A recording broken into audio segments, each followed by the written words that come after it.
Welcome back to What Do They Know podcast. This week, the guys discuss all the action from the crazy 1 o'clock games and the slow start from Houston. But hey, what do they know? What do they know? Well, we are about to find out.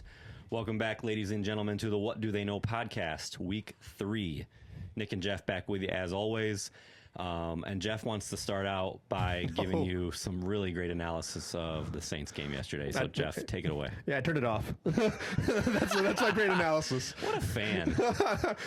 I mean, at 28 to You're 3. a fraud. No. I mean, playoff baseball is a little bit more important, I feel Fair. like, than You know watching what my it team just get tells you? It tells you two things. One, looking at both of us right now, one, playoff baseball is right around the corner. Two, our football teams suck. Yeah, no longer keeping pace with the Chiefs. No. Well, No. no longer. Oh, So well. neither of us in any ounce of football gear, but that's okay. Yep. But hope you all had a great week. We both did not have a great have a great sports week, but we will go in as always and go over some top stories. Had some crazy games yesterday. A lot of good storylines, a lot of injuries that we'll get into. But I will let you kick it off, sir. Perfect. Yeah, I think the main thing we all always watch football for is for the excitement, especially towards the end of the games. And Yeah. I mean, one of my top stories was something that happened in 3 different games and within the span of 10 minutes, which is blocked field goals galore. Isn't that crazy? I've never seen anything like it, to be honest with you. It was like a pandemic at this point. A forbidden word, apparently. So, but I mean, we had one in the Eagles and the Rams to finish off that game. Jordan Davis blocked and recovered and set the record for a man weighing 330 plus pounds. Dude, he was hauling. Yeah, over 18 miles per hour. That was impressive.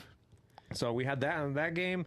Obviously, the Bucks and the Jets. So sorry, buddy, to bring that one up, but Next. Will McDonald blocked him field goal attempt from Chase McLaughlin and returned it for a touchdown. So One of the most athletic plays, because not only did he block, like Jordan Davis, yeah, he was fast, he was amazing. Will McDonald hurdled the center Yeah. completely. Nope. I don't even think he made contact with him. Actually, I think if he did make contact with him, it would It'd be a have been a penalty. Right. Hurdled him, got his own block, and then ran back for the touchdown. That was.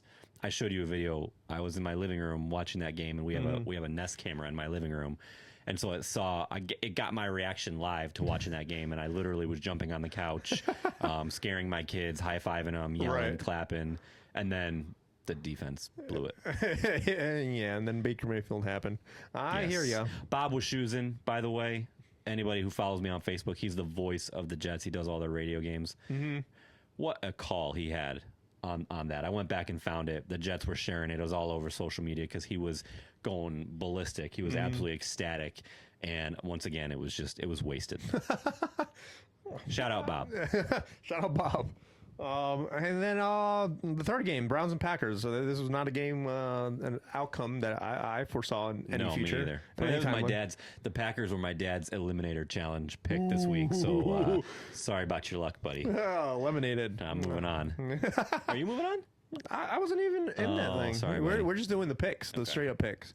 But yeah, they blocked the Brandon McManus 43-yard field goal to set themselves up for a 55-yarder.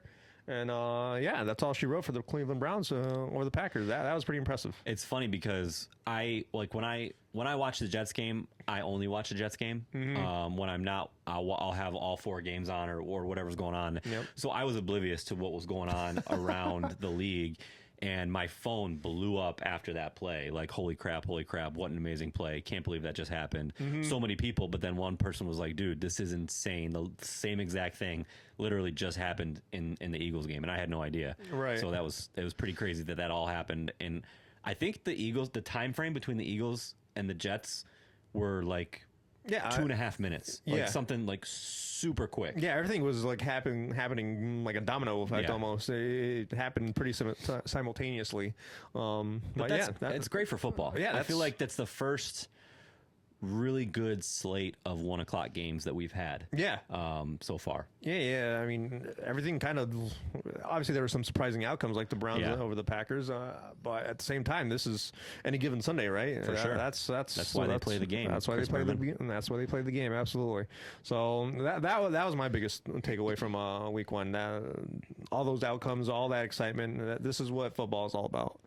And then my second one is the Chargers reaching 3-0 for the first time since 2002, since a man named Drew Brees was their quarterback. Yeah, Drew Brees.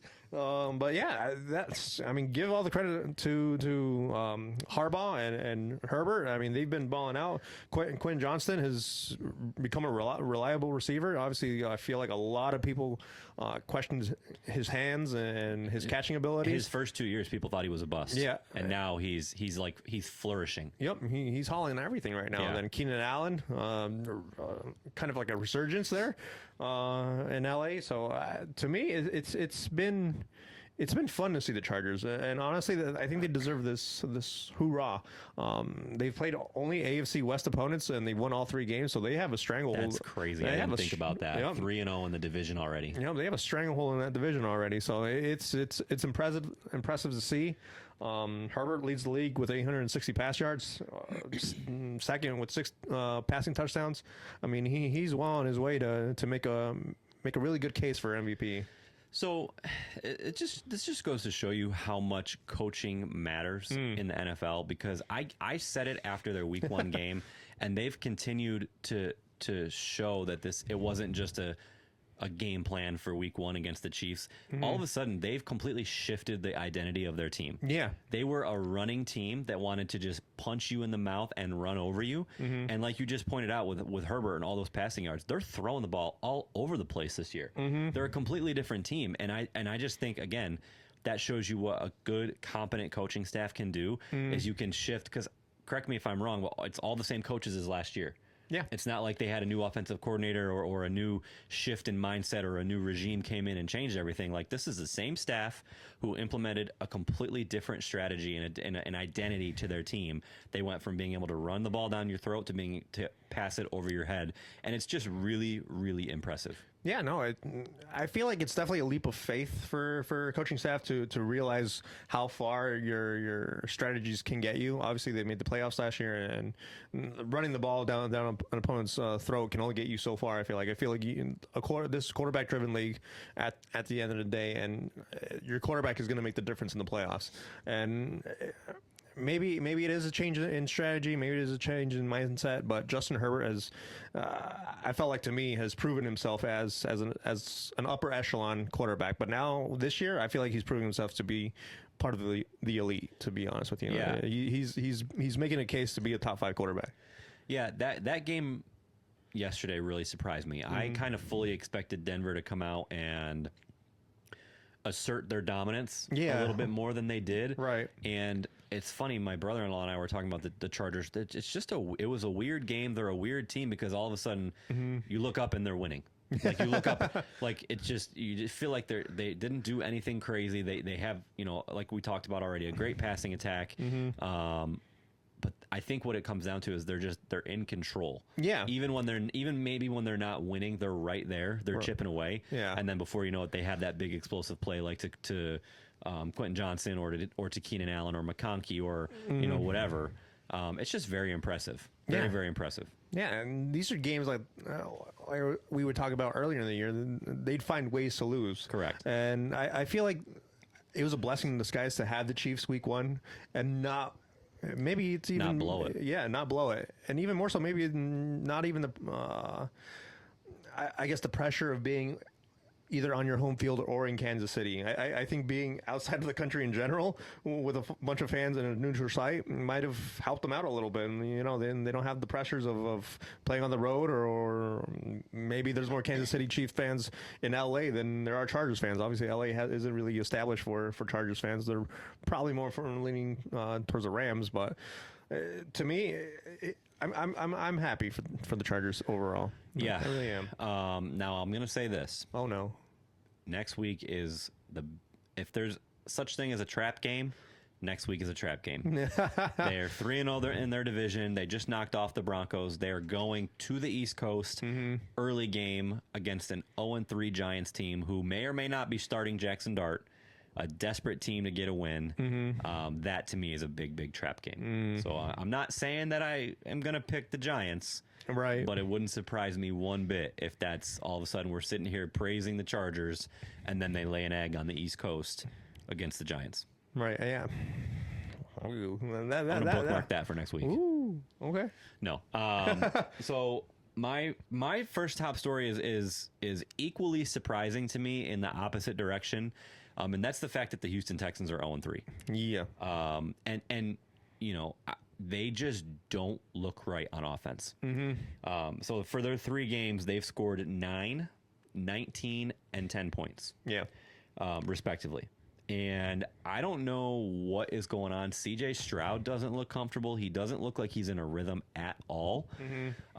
You know, thankfully, Nico Collins has still been great. He's able to put up some numbers. They still have their connection. He had like a 60-yard touchdown yesterday, but I really wonder what's going on with him. And I don't have the analysis, but this is probably for me the biggest shock in the NFL right now is the fact that they're 0-3. Yeah, I'm not sure if it's a CJ Stroud, a D'Amico Ryans, or what's going on. They moved on from their offensive coordinator from last year and Bobby Slowick, and they bring in Nick Caley from LA, I believe, with the Rams. So, I mean, the offensive coordinator only has 3 games underneath him. Well, at this point, do you pull the trigger on the offensive coordinator who only has three games under his belt? I don't think that's the move. There's no way. No. I agree with you. There's no way you can pull that trigger on that one. D'Amico Ryans, however, I feel like every incompletion CJ Stroud makes, his seat gets a little bit warmer because he was gifted a really good, I feel like a franchise type quarterback in his first year, and he took him to the playoffs, but it's just been downhill ever since for CJ Stroud. Is it the offensive line issue? Is he just getting sacked a lot? I can't say one way or the other, but I feel like D'Amico Ryans needs to figure this out. He needs an answer. Yeah, and I feel like they're trying to piece it together in the run game with Dameon Pierce, who I actually think was out this week, and they have Nick Chubb. I really wonder if we're underestimating the value of Joe Mixon because he's on IR for at least the first 4 weeks. They're very non-committal about when he's coming back, but he really, in his first year last year with Houston, was like a spark plug the first 10 or 11 weeks. Yeah. Put up crazy good numbers with catching the ball out of the backfield, scoring touchdowns left and right, running for over 100 yards. And I just wonder if they just don't have the balance that they need because he's not out there. They're also missing Tank Dell. Dalton Schultz has like disappeared in the past game.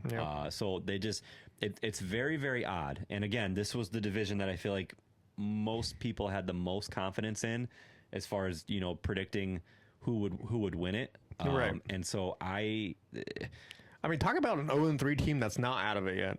Correct. That's crazy to me. Yeah, and here's what I was literally just going to say next to your point is, thankfully for them, they have a phenomenal defense that will keep them in most games and keep them in. I mean, every single game was a 1-score game. Right. So they're, I mean, lost it's not by like one. They're not getting Tampa Bay. blown out. Yeah, 1 to Tampa Bay. I think it was like 3 or 4 points to the Rams in week 1, and then they lost by a touchdown against Jacksonville yesterday. Yeah. So their defense is going to keep them in almost every game. Yeah. It's just a matter of what CJ Stroud needs to do to figure it out. But definitely a huge surprise for me. Yeah, it's got to be frustrating for the defense at this point to see your offense just basically trying to trudge mud out there. And I mean, at what point do you feel like injuries or just lack of confidence in your offense and all of a sudden it becomes a locker room issue where everything just falls apart for Houston? To me, it might get dangerously close if they don't make up ground by the halfway mark. Yeah, and I think they have Tennessee this week. Yeah. So that could be a get-right game. But again, you have a desperate, hungry Tennessee team with a rookie quarterback who's looking to get his first win, and it's a divisional game. So every division game is tough, but there is so much pressure for them. Yeah. This is a must win. Oh, I agree. You lose to Tennessee, I don't know where you go from there. it's not going to be good. Yep. And then my second one is just I had a lot of three big injuries that I can think of off the top of my head yesterday. So James Conner had the running back for the Cardinals had a really ugly, from what I heard, I refuse to look at it because I don't like stuff like that. Yeah. Really ugly ankle injury. He's out for the season. He's going to need surgery. CeeDee Lamb had not as bad as what it looked. It looked. I did see that one. That one, never seen an ankle go 90 degrees to the right like that. Yeah, and not be broken. Correct. It's sprained apparently. But high ankle sprain. Yeah. So he's gonna more than likely be out at least this week. I know Jerry Jones said today that he's a candidate for IR, which means he would miss the next 4 weeks. And then Nick Bosa from the Niners tore his ACL. So he's out for the year. So three big injuries. I feel like prior to these, the first 2 weeks have been relatively unnoticeable, at least from a big name injury standpoint. Right. Minus Joe Burrow, maybe. Yeah. Nothing like season ending. Right. In terms of anyone, huge. But out of big those name. three, who do you think is going to make the biggest impact, or which team is going to notice their absence the most? That's a good question. For me, it's very easy. James Conner. James Conner. Just because of his presence in the locker room. His locker room presence, and quite honestly, the Cardinals are already struggling offensively. Yeah. And he's the one constant. Yeah. You know he's going to score. You know he's going to catch the ball out of the backfield. And so I'm really concerned for the Cardinals after this injury. They have Trey Benson, who's relatively unproven. He's going to have to step up in a big way. I know he had a couple nice runs yesterday after Connor went out, but for me, that's 100% the biggest one out of the three. Yeah. 49ers still have a defense to be reckoned with. They can still survive that injury. And obviously in Dallas, you have George Pickens, but the CeeDee Lamb might be the biggest impact for me in a way. I might create an argument for it just because of the volume CeeDee Lamb gets and how important he is to that offense. Their defense has just been atrocious, to be honest with you. Their defense has just been bad, really bad. And to not have your number one receiver to kind of deal with shootouts, I am now worried for the Cowboys, to be honest with you. I don't know where they go with the targets now, whether they become a straight run team with Javonte Williams and Miles Sanders. But honestly, George Pickens being your number one, especially with the kind of tirade. It didn't work in Pittsburgh. Yeah, and he's starting to show his frustrations out on the sidelines. It's going to become a little tough for Dallas until CeeDee Lamb comes back, I feel like. Yeah, agreed. Yep. Agreed. All right, jumping over to our overreaction segment. So, what's your first one? My first one is the Bengals need to trade for Cousins right now. Yeah. Obviously, we spoke highly of Jake Browning. He was, I believe, 4-3 as a starter in 2023. So he was serviceable. But to go out there and lead the league in interceptions with 5 or 6 quarters under your belt in the season, that's a little rough to me. He either has to figure it out, or the Bengals are going to waste another year of Joe Burrow, and it might, like we've talked about, it might be the last year of Joe Burrow if he pulls an Andrew Luck. So it's unfortunate for the Bengals right now, but their offensive line just cannot block anybody. That's the thing, is I wonder between their offensive line and the fact that their defense gave up 1 million points yesterday. Yeah. How much, I almost wonder if they would think it secretly, they'll never say this, right? But secretly, do they think it's worth giving up assets to get a quarterback, whether it's a Jameis Winston, whether it's a Kirk Cousins, just to continue to lose games? Yeah. I know that's what no fan wants to hear, right? Every Bengal fan is like, screw that, Go go get whoever you need to be competitive, right? And rightly so as a fan, but as an owner, as a GM, I wonder if this is a time where they're able to take a step back and say, look, Burrow shields us from a lot of those things, but without him, we have to take this season for what it is. I don't know. Yeah, I don't know. It's a rough position because you've invested so much money into that offense, and Trey Hendrickson over on defense. Can you even justify throwing away the year when you've already invested as much money as you have? Well, and they're still They're 2-1, I believe. They're 2-1. Yeah. So I mean, we're sitting here talking like they're 0-3 or something. Yeah, but they're still right there. Right.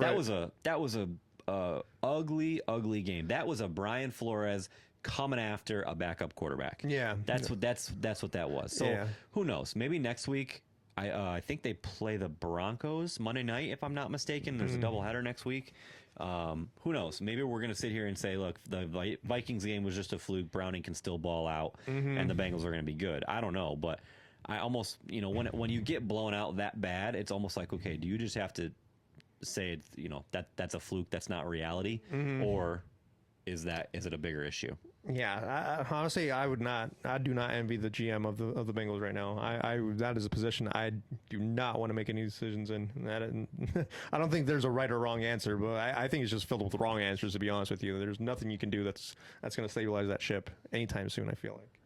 But yeah, and then my second overreaction had to deal with the Houston Texans, which we just covered. So I mean, CJ Stroud, I put equals bust ? D'Amico Ryans equals get out of here ? Like we talked about, I have no idea where the finger point, to be honest with you, but something has to be done there in Houston. Yeah, and I hope they do, because I like both those guys. Yeah. All right, so my first one is that the coach of the year and the comeback player of the year will come from the same team in the Indianapolis Colts. Oh, Shane Steichen and Daniel Jones. They just continue to really shock me. Yeah. Shock the NFL. And if this continues, I don't know how you don't put them right up there for both of those awards, because it's not like Jones is a product of the system. The dude is putting up numbers. Right. He's slinging the ball all over the place. He's getting Michael Pittman involved. Warren, their rookie tight end, has had really good production his first 3 games. And Steichen is the one that really took Jones in, has been able to mold this offense around him. I don't know how you don't look at both of those guys as front runners for those awards. Yeah, I'm not. I feel like that's not an overreaction at all. And with Daniel Jones, I mean, that's setting up Jonathan Taylor to ball out. He's having a phenomenal season already. Yep. So I mean, that offensive line is definitely more than serviceable, especially with Quentin Nelson there. I'll mention him every time we talk about the Colts, because he deserves that praise. But yeah, Daniel Jones is been doing what. Honestly, I didn't envision him having in him when he was in New York. I feel like he didn't show this much promise in New York. Whether that's because of the coaching, whether that's because of lack of confidence. But to be honest with you, this is a Daniel Jones that I never envisioned seeing. And I mean, we were both down on the Colts in our preseason. I think we both had him finishing last. Yeah. So to me, Daniel Jones has just been a monster. He's been justifying his draft slot. He's been showing the talent that made him a top 10 pick. Number 6. Number 6 overall. It's showing what the New York Giants saw in him. It's just too bad that the Giants couldn't put an adequate team or coaching staff around him. Yeah, so from a fantasy perspective, the Colts have gotten to the point now where, like, I'm starting Michael Pittman. Oh, yeah. Every week. Yep. And which that just shows you how much faith I have in Daniel Jones and what he's been able to do. Right. To your point, and I know we talked about this a little bit last week with Brian Daboll, but the more I thought about it last night, watching the Giants, I feel like it makes Joe Shane, the GM of the Giants, look just as bad, if not worse, than Brian Daboll, in the fact that they had Saquon Barkley. They let him go. He ran for 2,000 yards. Yep. They let Daniel Jones go. He's 3-0 and looks like a completely different quarterback with the Colts. Yep. They kept Brian Daboll, who just doesn't look like he can make adjustments, doesn't look like he can manage a game, doesn't look like he can instill smarts into his players. It's baffling to me that it seems like they completely held on to the wrong piece. Yeah.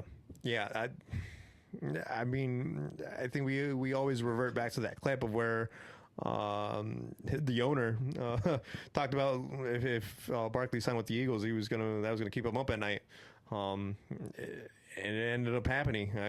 To me, yeah, I feel like a lot of the blame goes on the GM there in New York. He hasn't been able to build a competent team there, and you had Daniel Jones and Saquon Barkley, who are both epic, almost franchise corners of their respective franchises now. Like Daniel Jones is now up in that upper echelon now. They're in Indianapolis to maybe get a long-term deal there and be their almost long time, especially since they gave up on Anthony Richardson. I was just going to say Anthony Richardson is an afterthought at this point. Yeah.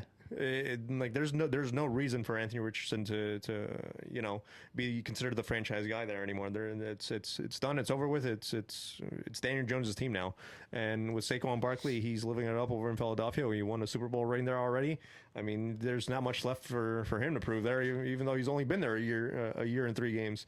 So I mean, to the Giants, this must just be absolute. Just disgust to New York Giants fans everywhere. Like I would want to like skip over Sundays, to be honest with you. If I'm a Giants fan, like don't even bring up the team. Like just get them out of here. That's it's been bad. Yeah, I think it's just a ticking time bomb. Yeah. In New York, I really do. Yeah. And then my second one, so the Giants one, that was kind of a bonus overreaction, but Baker Mayfield is the most underrated quarterback in the NFL. Yeah. Yeah. Like the dude is just a winner. And if you've known me, like I love Baker Mayfield. Yep. I wanted the Jets to draft him when he was coming out. I was the biggest Baker Mayfield fan. I just said he has it. And I'm for him, I'm really glad that, because they probably would have ruined him. They probably would have ruined him, but he's bounced around. He has found a spot in Tampa, and the dude just makes plays. I mean, yesterday he was down 3/5 of his offensive line. Mm-hmm. Chris Godwin didn't play. Mike Evans got hurt very early on with a hamstring injury, so he missed most of the game. And he just continued to make plays. They're 3-0 with 3 game-winning drives. Yeah.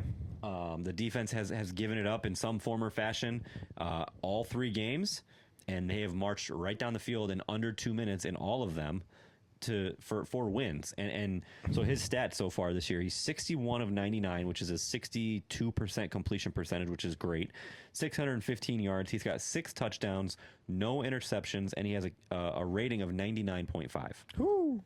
I mean, the dude is just, and I still feel like he doesn't get his credit. He doesn't get talked about. I feel like Tampa Bay as a whole doesn't really get talked about. And I'll be the first to say I picked Atlanta this year. I thought that this was the year that Tampa was going to take a step back, and they just continue to be dominant.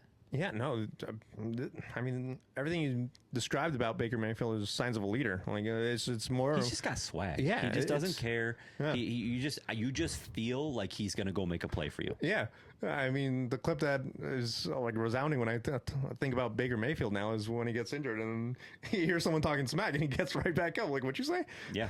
Like, watch me lead this game-winning drive right now, right in your face. Yep. And that's Baker Mayfield in a nutshell. And it took me a little while, I'll admit, to get around the Baker Mayfield bandwagon. Baker's my boy. Baker's your boy. But yeah, it's one of those things where maybe he doesn't put up like those stats like Drew Brees or Peyton Manning. He's not like the prototypical quarterback you think back in our heyday, 10, 15 years ago. But Baker Mayfield, he knows how to lead a team. He knows how to lead a drive, a game-winning drive at that, and he knows how to put his team in a position to win. And he's done that every single game. He's had the weapons he's needed, and that maybe he didn't have back in Cleveland. I mean, Mike Evans has been a cornerstone for him throughout his tenure there. Emeka Egbuka is he's going to be a stud. He's solidifying himself in that offense. Watching that game yesterday, he made some plays, and he made at least 1 or 2 against Sauce Gardner, who top 5 corner in the NFL. Right.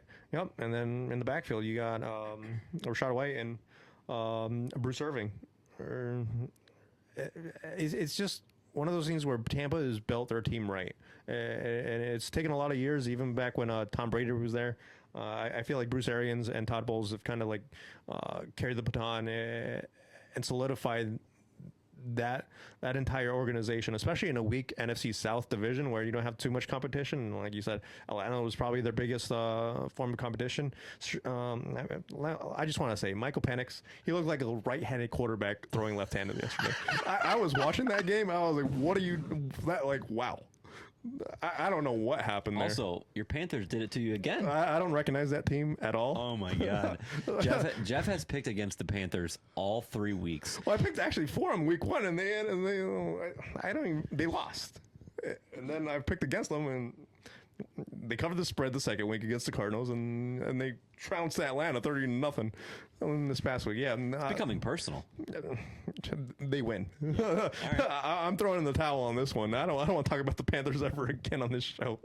Oh man, but yeah, Michael Penix was just rough. But back to Baker Mayfield, my boy Baker. He's definitely underrated. I don't know why. Maybe because he has that Cleveland Browns stain to begin his career, but I feel like he's washed it away for me. Yeah, he played. I think the big thing, one of the many things I love about him is he plays with a chip on his shoulder. Yeah, like it all does. the time. Like for example, he was asked after the game yesterday, like, did it mean something for you guys playing for Todd Bowles against his former team? Obviously, he was the coach for the Jets for I want to say 2 or 3 years. Ended up getting fired, and he's like, well, yeah, but their defensive coordinator is also the guy that cut me in Carolina. Yeah. So like right away, he's like it was personal, like it meant something, and he's able to find that, it seems like, with every single team. I mean, there's clips of him in college like getting into it with opposing fans, getting into it with other players. Yeah. So he has the it factor, man, and Right. I'm happy for him. I love watching him play. Obviously, except for when he's playing against the Jets like yesterday, but Right. The dude's just a baller. Yeah, I agree wholeheartedly. Okay. All right, we will jump over to our power rankings. I got a couple shakeups this week, but I'll let you take it over. Okay, yeah, the Packers are out of the top 5 for me. Agreed. Yeah, you can't lose to the Browns and recover from that on the same weeks. But I got the Bills number 1, 3-0. They've looked impressive all 3 weeks with the comeback win, obviously against the Ravens week 1, and just showing out the past 2 weeks. I got the Chargers number 2. They're up there with me. Number 3, the Eagles. Number 4, the Bucks, and then number 5, the Colts. So all impressive teams to me. So, yeah, I agree with most of that.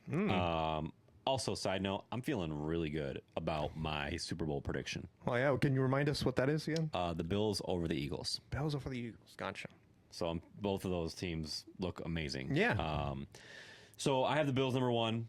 I have the Eagles number 2. I have the Chargers number 3. I got the Colts 4, and I know they lost, but I kept the Rams at 5. The Rams were, I want to say, where did I have them last week? I had the Rams number 3. So they took a little bit of a slide down for me, but, they were a blocked field goal away from winning that game. Yeah. And not for nothing, they were up double digits for a good portion of that game. The offense was able to move the ball on a very good Eagles defense. Stafford looked great. Kyron Williams looked great. Devontae Adams caught a long touchdown. So I kept them in there over the Bucks. I guess, I mean, well, at the end of the day, I think you're a Rams guy and I'm a Bucks guy. Yeah. I mean, we've established that. I feel like, yeah, since week 1. Yeah, but I mean, overall, I can't blame you for putting the Rams in there. All right, and then our fantasy part of the show. What do you got for us this week? So I'm actually going to give you 3 receivers' names, and I'm going to see if you trade for or trade away. Ooh, I love this. Yeah. So 3 big names, 3 kind of letdowns. But Jamar Chase, would you trade for or would you trade away? That's a great name.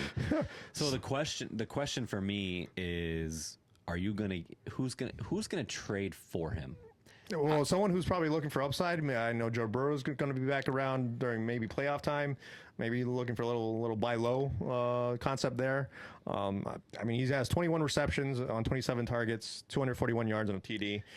His biggest, obviously, outing was last week for 14 receptions, 165, and the lone touchdown of the year against Jacksonville. Obviously, you got Jake Browning there. It's looking a little rough, but I mean, like we talked about last week, Jake Browning does like to sling the ball. Whether he can get Jamar Chase involved to a degree that maybe Jamar Chase and Zach Taylor are in agreement with, maybe it's a little buy low and a little bit of a risk, but a little bit of rolling the dice on that one. But yeah. So if I have Jamar Chase, I'm holding on to him. You're holding on to him. I don't think that the value that you would get in return outweighs the boom potential that he has. So okay. So I guess to answer your question, I would trade for him. I would not trade him away. Right. Perfect. Okay. My second name, Terry McLaurin. So, so he only has 10 receptions in the year. 10 out of 17 targets, only 149 yards. And his biggest game came yesterday. 3 receptions for 74 yards. Obviously, the biggest chunk of that was, I believe, like a 54-yard reception with Mariota as your quarterback. So I'm not sure how long Jaden Daniels is going to be out. But I mean, it's nice to see Mariota at least take a deep shot with Terry McLaurin there. But this is another potential buy low candidate that maybe some people might be a little wary of even starting at this point. Yeah. So don't ask me why, because I don't have a real defined answer for you, but I've never been a Terry McLaurin guy. Every single year when it's fantasy draft time and I see his name on the list, I'm going to pass over him. I don't know why. I just have never had the trust that he's going to be that wide receiver one. And now, like you said, with Mariota, I'd be trading him away. Trading him away. Perfect. All right. And then my last name is Malik Neighbors. So he's getting volume, but he is not getting a ton of receptions. He's 16 for 32, so 16 reception on 32 targets, 251 yards, 2 TDs. Both those touchdowns came last week against Dallas. Most of those 250 yards came against Dallas, 167 of them. Yep, you're 100% correct. So it's going to be one of those things where what Russell Wilson are you going to get, and at what point do they put in Jackson Dart, and what sort of relationship does he have with Jackson Dart there on the offense? So, I mean, obviously after that 2-touchdown game being only last week, there's some value to be had there if you're going to trade him away. But at the same time, are you rolling the dice on him and trading for him? Yeah, I'm keeping him, or I would trade for him if I could. Right. I think I had him last year, and early on, he really didn't put up the yards, but he was still getting you 6, 7, 8 catches a game. Yeah. And if you have a PPR league, that's money. Right. Like even if you have 8 catches for 50 yards, that's double. That's 13 points. That's double digits. Yep. And realistically, a receiver of his caliber, those 8 targets or those 8 catches are going to end up being more yards than that. He was blanketed last night against the Chiefs. They played phenomenal coverage on him. They kept showing clips on Sunday Night Football of all the bracket coverage that they had, in front of him with a linebacker and then safety help in the back or corner or whatever. So who knows? Maybe they found the recipe to defend him, but that dude is electric. Yeah. And I just think that the volume, the targets alone are worth either hanging on to or trading for him if you can. Yeah. And one of the things I want to point out is whenever like a head coach gets fired, the new guy always comes in and just goes to old reliable, and they know who their stars are, and they try to focus on giving them the ball, because obviously they don't want to look like absolute failures and not knowing what they're doing and not giving their all pros the ball. So I feel like if or when Brian Daboll gets fired, I feel like whoever comes in and instills a philosophy on the offensive side, I feel like Malik Neighbors is just going to explode. I feel like he's going to be the focal point of that offense. Scatabo as well. Forks up. Yep. I feel like he's going to be. Tyrone Tracy dislocated his shoulder. Yeah. So it's going to be the Scatabo show for the next few weeks. I'm pumped for him. Yep. So like I said, offensive rookie of the year last week. So it's potential that they might, especially with their defense being not as. I guess is electric. I feel like that they should be. They might be on some games where some shootouts may occur, like they did with Dallas, and I feel like that's going to set up Malik Neighbors really, really well. So yeah, I'd be trading for him as well. I agree, dude. I love that segment. That was a great idea. Thanks. All right, so we will wrap up our show by doing our picks. And as good of an idea as that segment just was, your worst idea ever was to change our locks to where they had to cover the spread because we suck at picking teams to cover the spread. Yeah. All 3 weeks have picked the correct team to win as my lock, but none of them have covered. 3 weeks in a row. This week I picked the Bucks -6.5. And of course, they ended up kicking a game-winning field goal to win by 3. Right. So, you're welcome. Yeah, thanks, buddy. So last week, what did I do? I went 1-2. So I had Tampa over the Jets. Like I said, they did not cover. I had the Steelers over the Pats as my upset. Okay. So they covered. They got me there. Yeah. And then I picked the Rams over the Eagles in our game of the week. Right. So that made me 1-2. So I am 3-6 overall. Nice. Fantastic. Well, let's look. I don't want to look at it, but let's look at it. My lock was the Falcons over the Panthers. Yikes. Good Lord. Yikes. You should get negative points for that one. I won't even blame you on that. And then my upset was the Cowboys with the Bears. So Caleb Williams showed out. Roman Dunze, he's solidifying his role as number one receiver there. Yeah, how about me saying that he was my stay away in the NFC North? Probably is as good of a bad take. Good take as my Puka Nacua. Stay away from the NFC West. What do we know, right? But I did pick the Eagles over the Rams, so that saved me a bit of a heartache on that. So 1-2 as well. 1-2. All right. Oh. Yeah, this whole cover the spread thing blows. we might have to revert eventually. All right. I'm going to go first this week. Okay. I guess. I suppose. So my lock is and you know what I'm doing now? It might not even be teams that I actually have confidence in. I'm looking for low spreads. That's what it is. Like, just win. Just win. Just freaking win. So, like, for example, I'm taking the Ravens over the Chiefs as my lock. The spread, Ravens got to win by 2.5. So they got to win by field goal. Well, I mean, that's kind of what I did last week with the Falcons over the Panthers, 3.5. Look how well that planned out for me. So Ravens -2.5 over the Chiefs is my lock. My upset, I'm taking the Cardinals over the Seahawks. Seahawks are favored by 1.5. Thursday Night Football. It's in Arizona. They're breaking out their NFL rivalry uniforms, which don't tell me that doesn't mean anything because there's something about a new uniform that brings momentum to a team and to a fan base. They had a tough loss against San Francisco. They really should have won that game. Yeah. And I feel like the Cardinals play well in prime time for the most part. Okay. So they're my upset. And then our game of the week, we decided was what? It's Tampa at the Eagles. So we're running it back with the Eagles.